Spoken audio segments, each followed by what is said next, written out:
California.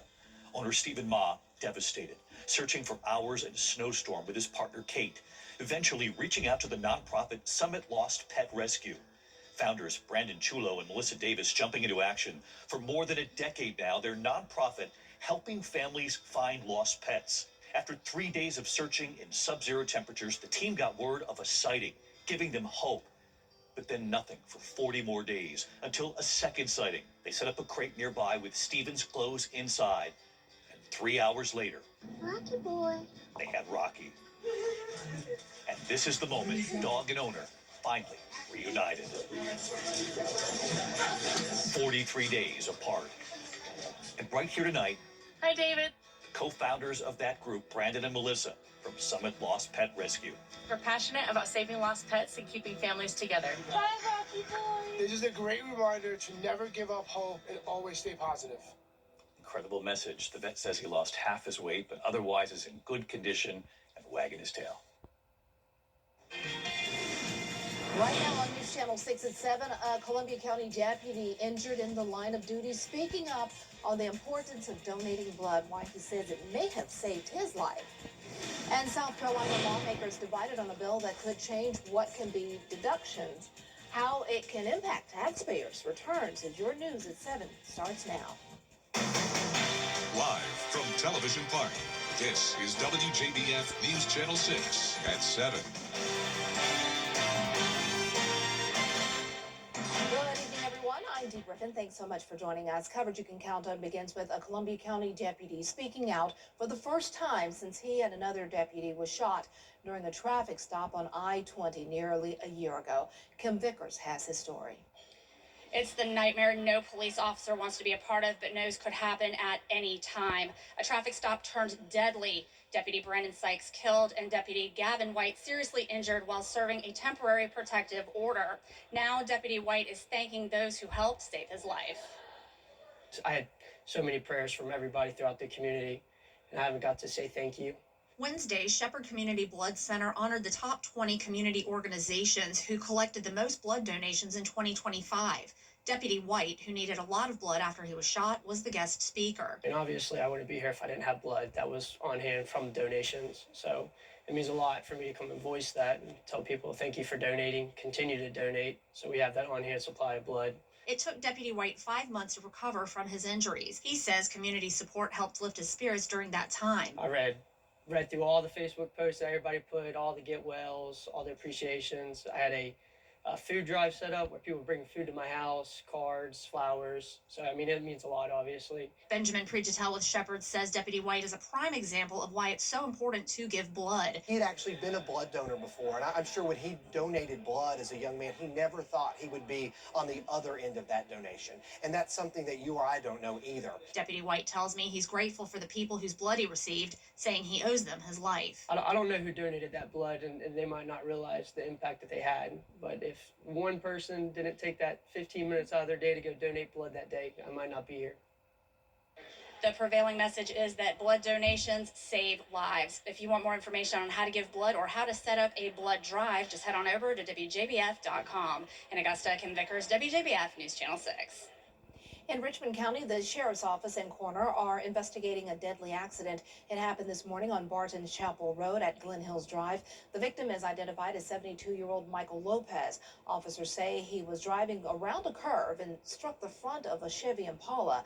He died at the scene. An autopsy has been scheduled. It's time now for a first look at our forecast with Chief Meteorologist Jennifer Petracci, and it was a rather warm day. Yeah, it really was, Dee. And I remember it wasn't long ago where it used to be dark at this time, but now we're at dusk. This is our Terry Libbert Hyundai Skyview Cam showing a beautiful view still at the 7 o'clock hour. The sun has set, but we're left with those pretty colors in the sky, along with a few clouds that have moved back in. So today's almanac showing 80 degrees in Augusta. Average is 68, record is 85, so we're getting close to those record highs as we go into the next few days. Our low this morning was still chilly at 44. right around average, but it's much warmer than it was yesterday. We have broken out of that cold air wedge. Temperatures 8 degrees warmer in Augusta and Aiken, up to 15 degrees warmer in some spots. So it's still nice and mild, upper 60s to low 70s, 69 in Augusta, 66 in Aiken. Gibson, you're still at 71 and 70 in Lincolnton and Edgefield. Dew points on the higher side. We are still going to have some low-level moisture along with calm winds tonight, which will allow for some widespread fog development. So keep that in mind. But so far, satellite and radar is looking good. The rest of our evening, we're going to keep it mostly clear, but that fog will develop overnight with a low of 54. And then look at these highs climbing into the middle 80s. I'll have more details on that, plus our rain chances coming up. But back to you, Dee. All right, thanks so much. We'll see you in a few minutes. Two Democratic candidates stopping in Aiken. Augusta wants outside help for a problem-plagued city department. Commissioners have approved hiring Blue Links Solutions, an Atlanta-based firm, to take control at the City Housing and Development Department. Last year, the department cost the city more than $8 million in fines and reimbursements for misspending federal funds. The city doesn't want any more multi-million-dollar mistakes. We want to make sure that we do this right. We don't want that situation that occurred to happen again. And it's too important to our community, and our community expects for us to have things in the right order and policies that people can follow and the internal controls in place. Right now, that has not been done, and so I want to make sure that we do it right.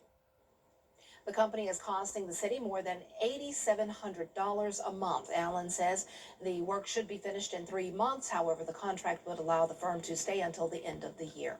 A local biotech company is using federal money to create the key ingredient in Tamiflu, the medicine many people use to treat the flu. The high number of flu cases is causing a shortage of 10 different varieties of Tamiflu so far this year. That's according to the American Society of Health System Pharmacists. Manus Bio in Augusta has just secured a $15 million grant from the Department of Health and Human Services to produce the ingredient.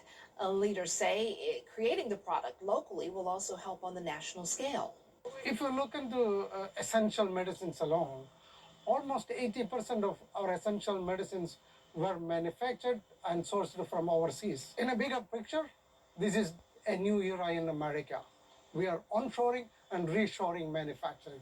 That is the most exciting thing for me, and creating jobs in rural America right here in places like in Augusta. This grant adds to a $33 million grant they secured to increase production of critical medicines. Manus says creating the acid will be a 2-year process. They expect to finish in early 2028.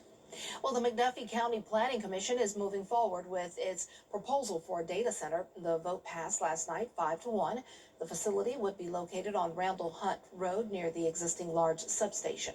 The commission submitted and received a special exemption zoning request for what's being called Project Azalea.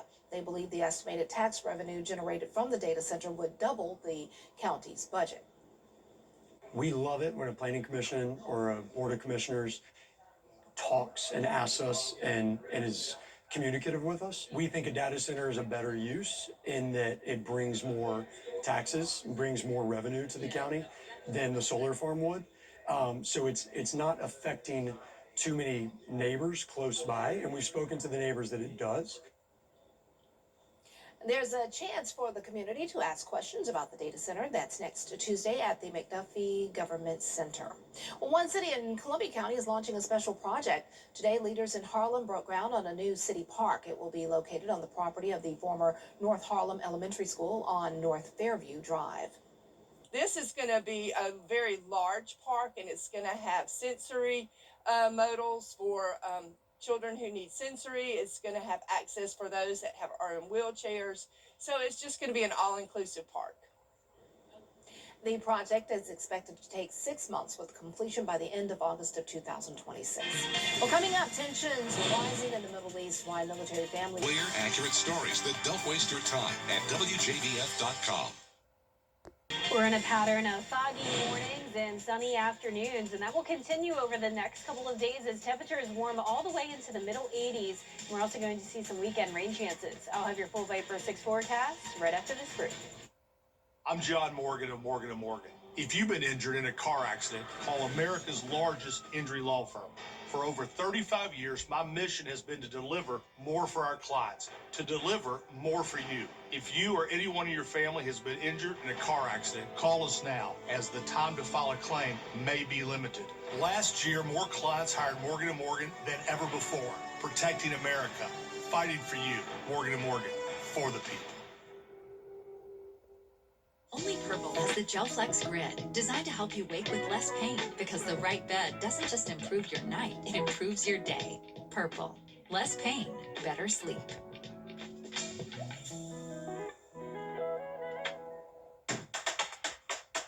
Channel 6.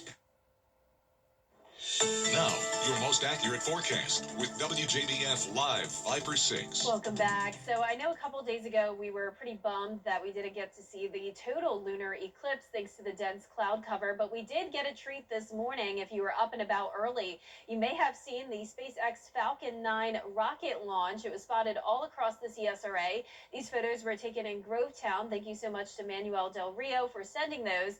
And then down south and along the Gulf Coast, they saw a really cool formation in the sky known as a space jellyfish. This was taken by Summer Nicole in Sebring, Florida. Really, really crazy to see this. It's real, I promise you.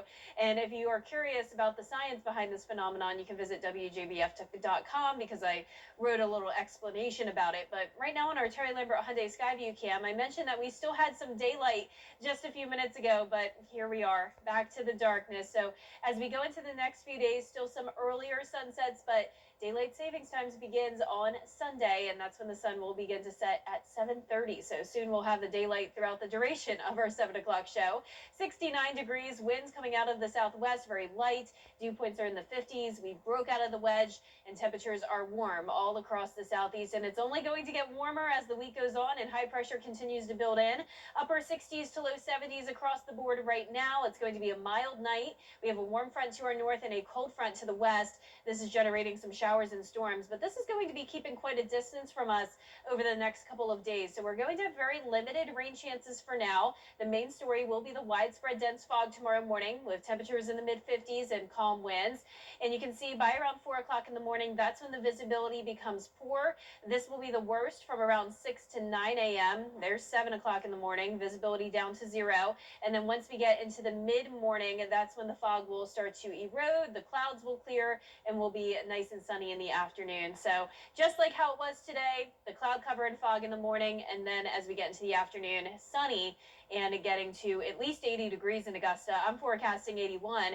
Then we're up to 85 this weekend, near record-breaking warmth, and rain chances up to 30% Saturday, 40% on Sunday. So let's walk you through our future cast tomorrow at 7 a.m. Looks really cloudy, but most of that will be the fog. Then we have the clearing in the afternoon with some showers nearby, but we're going to be mostly dry Thursday, and rain chances still very low on Friday at just 20%. You can see that front still well to the west of us.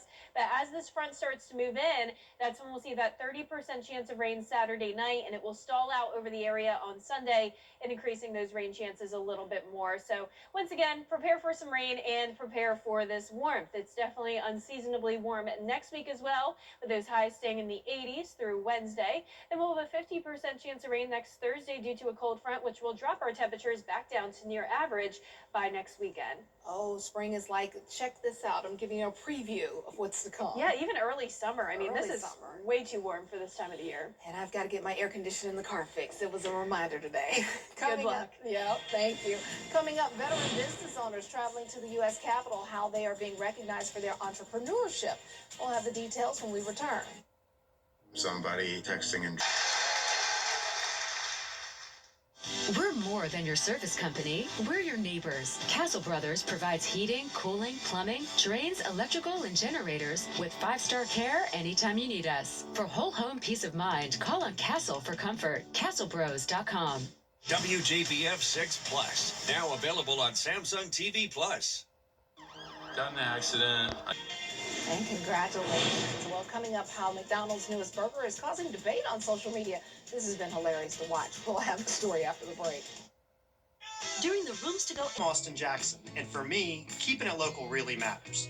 Like when you're hungry. It's tough to beat a great meal at your favorite local spot. Well, if you've been injured, keeping it local matters even more. You need a law firm with experience in our area's courtrooms and a track record you can trust. The CSRA has always been my home. People know my law firm for work in the community as well as for our life-changing results. That's local experience you can count on. If you've been injured, call Austin Jackson, the Augusta guy, 706-724-7224. At Georgia Power, we're proud to power the people who power our state. From the home to the office and everywhere in between, we're here for you. That's why we froze base rates last year, so you have more predictability, stability, and money in your pocket. You work hard, so we're working hard for you. Energy you can trust, at a cost you can depend on. Georgia Power, we're here for Georgia. We're here for you. News Channel 6 congratulates Shantae Bradley, this year's Remarkable Women honoree. Shantae is the founder of Because Butterflies Are Blue, a local organization dedicated to fostering a positive influence for at-risk girls in our community. To be that for the young girls, it just means so much. Shantae will represent the CSRA at next star's Remarkable Women National Award Ceremony. Remarkable Women is presented by Goodwill of Middle Georgia and the CSRA. Right now at Rooms to Go, buy any Lazy Boy recliner and get 150% off. That's any Lazy Boy recliner, even the Shack recliner. Buy one and get a second recliner at 50% off. Great style, great value at the Rooms to Go anniversary sale. Well, there is some beef online about the proper way to eat a burger, and it all started with McDonald's new Big Arch Burger. The CEO of McDonald's posted a video of him trying out the new burger, saying he enjoys it. But apparently people noticed his comical small bite, including the CEO of Burger King. Burger King CEO posted a video of how to eat a big burger, taking a massive bite into a Whopper. The videos have sparked debate on social media, with some saying which is the right way, but also which burger is better. I've enjoyed all the posts on social media about it. It's hilarious. I haven't heard about this at all, but I definitely eat my food in really small bites. I am such a slow eater. It drives some people crazy when I'm out at a restaurant. It is. Better for digestion. I've heard that, so it's a good thing. There you go. Well, our 10-day forecast is showing some nice weather. If you like the warmth, we are going to be in the 80s for around 7 days. And then next week, we'll have some higher rain chances, especially next Thursday. That's the main day I'm watching for a potential stronger cold front, maybe some storms in the mix, which could then drop our temperatures back down to near average next weekend. Very comfortable. All right. Thanks a lot. That's our time now. Thanks so much for joining us. Our next news is at 11. Have a great evening.